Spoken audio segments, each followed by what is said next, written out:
Number 1.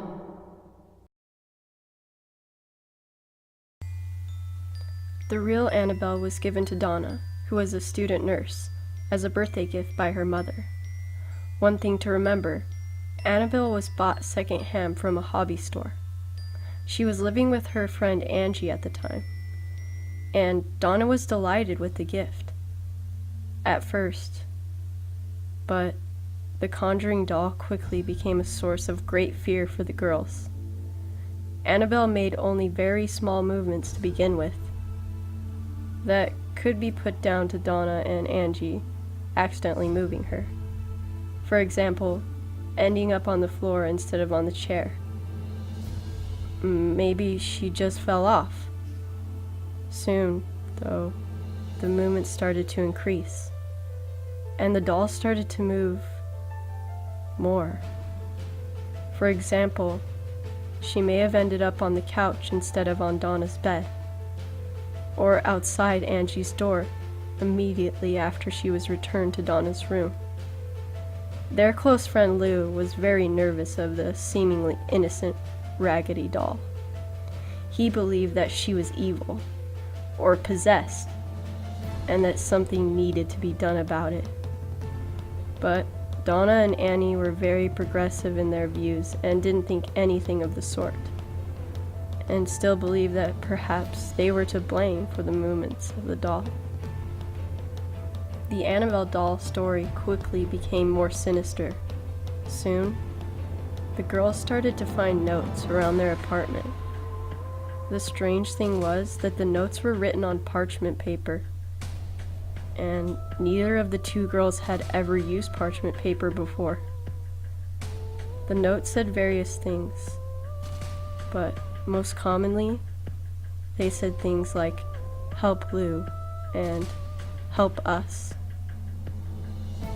Finally, the doll from The Conjuring, Annabelle, was found with blood on her hands. Donna came home from work one day and found the doll in her usual spot on her bed. But, unfortunately, she had literal blood on her hands. It seemed almost like the blood, or the red liquid, whatever it was coming from the doll itself. That was it. It was time for the girls to call in some help, in the form of a medium, to find out just what was going on with this doll, before things got worse. The first medium sat down with the girls and Annabelle, that scary doll, and the story that Donna and Angie were given was that the land on which their apartment complex was built used to be a field. A young girl, aged around 7 years old, was found dead there many years before. When the doll came into their apartment, Annabelle's spirit was still in the area in which she died, and because she was so fond of the doll, her spirit became one with it. Annabelle became Annabelle the doll. Unfortunately for the girls, Annabelle became Annabelle the haunted doll. Donna and Angie were very loving and giving. However, because they felt sorry for the poor girl that had been found alone, dead, in that field, they wanted the doll to stay because they didn't want her to be left alone.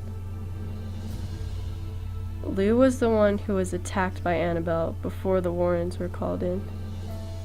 Maybe she didn't like him, or maybe he reminded her of a man who had treated her badly in life, but he was the one that she showed her true self to. A few things occurred, including some bad dreams and some visions of Annabelle, but the attack that made Donna and Angie call the Warrens was a physical one. Angie and Lou were spending some time together when they heard movement in Donna's room, but she wasn't at home. They were frozen in fear. At first, they were concerned about an intruder, but they quickly realized that the movement was in fact Annabelle. Lou took a look inside Donna's room, and there was no one inside. Although the doll was sitting on a chair instead of sitting on the bed, where she should have been. He moved forward towards Annabelle, and a feeling crept over him. That creepy feeling you get where something is terrible, something is terribly wrong. He felt pain on his chest and realized that there was a series of claw marks, raking marks like somebody had leapt at him and roughly scratched him. No one was in the room, so he knew that the marks must have come from Annabelle. What was stranger still about these scratches is that they healed straight away. Within just 2 days, there was no trace of them at all. The Warrens were then called in. Ed and Lorraine Warren. A priest was called into the apartment along with the Warrens, and it was discovered that Annabelle's main goal was to take possession of Donna's soul. Annabelle was a demon. She was attached to the doll.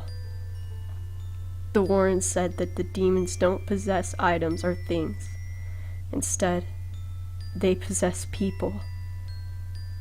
The priest eventually exorcised the apartment, and the Warrens took Annabelle away with them.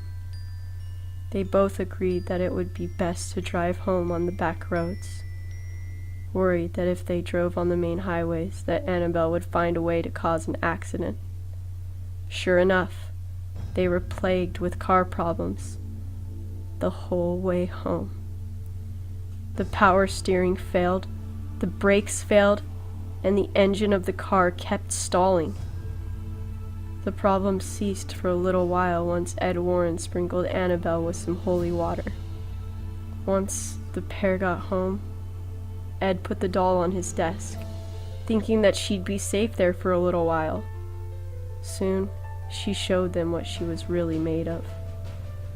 Annabelle was seen rising above the desk, levitating, on multiple occasions. Soon that activity slowed down and stopped, and the Warrens thought that perhaps the demon had quieted. But she was soon found in a different room of the house, moving around. And when the Warrens put her in one place, she would quickly be found in another. Ed and Lorraine called the priest, but he didn't seem to take it too seriously, and said to Annabelle that she couldn't hurt him because she was just a doll. That was a big mistake, because he was in a car accident on the way home. The car turned over, the brakes failed, and his car was completely written off. Although the priest was badly hurt, he did survive.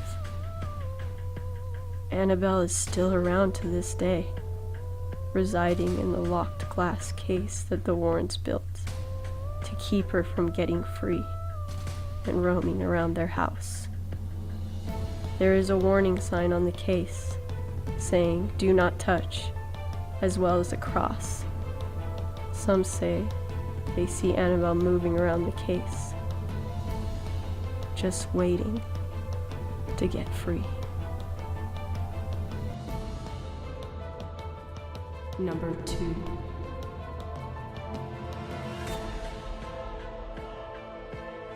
Poor Patty's doll. She had a lot to cope with. Whilst she isn't known to be haunted, she's definitely a scary doll, for sure. She's quite difficult to look at, and the expression on her face makes you think that she's definitely seen a lot. As the story goes, Patty's family, the Donner family, were cannibals. They ended up getting stuck in a snowstorm and turned to eating the only things they could: leather, mice, and eventually each other. Patty's doll was witness to the clan eating each other And although they and the doll ended up back in San Jose, it's fair to say that the poor doll was witness to a lot of atrocities. It's now on display in Sacramento if you want to witness a bit of creepy American history.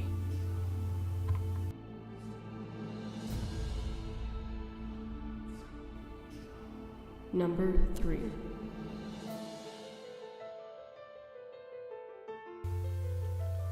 In this family, creepy dolls are a part of history.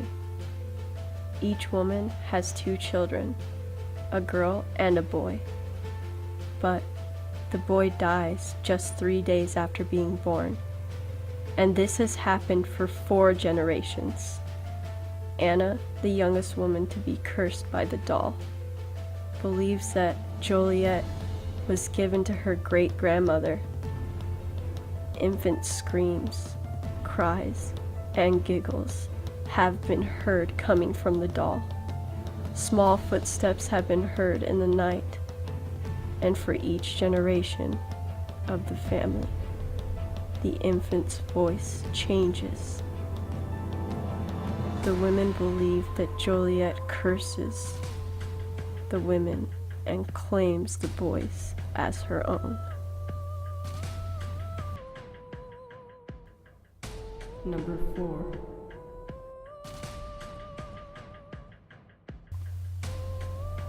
If a doll is known as a devil infant, you just know it's gonna be creepy, right?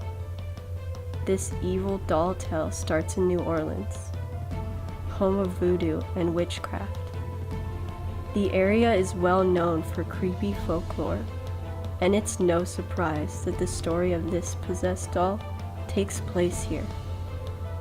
Mary LeVoux supposedly cursed the bride of a Scotsman back in the 1800s, and the bride died in childbirth. But the curse wasn't over with. The bride gave birth to the child of Satan, and the father brought the child home.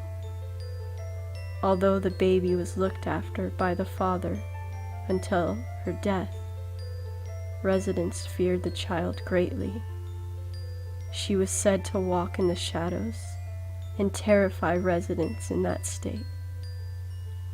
And they started to buy recreations of the baby in order to keep themselves safe and ward off evil. However, because these dolls were created in the baby's image, they were said to be possessed. Remnants of these dolls can still be found today, and new dolls are created from them.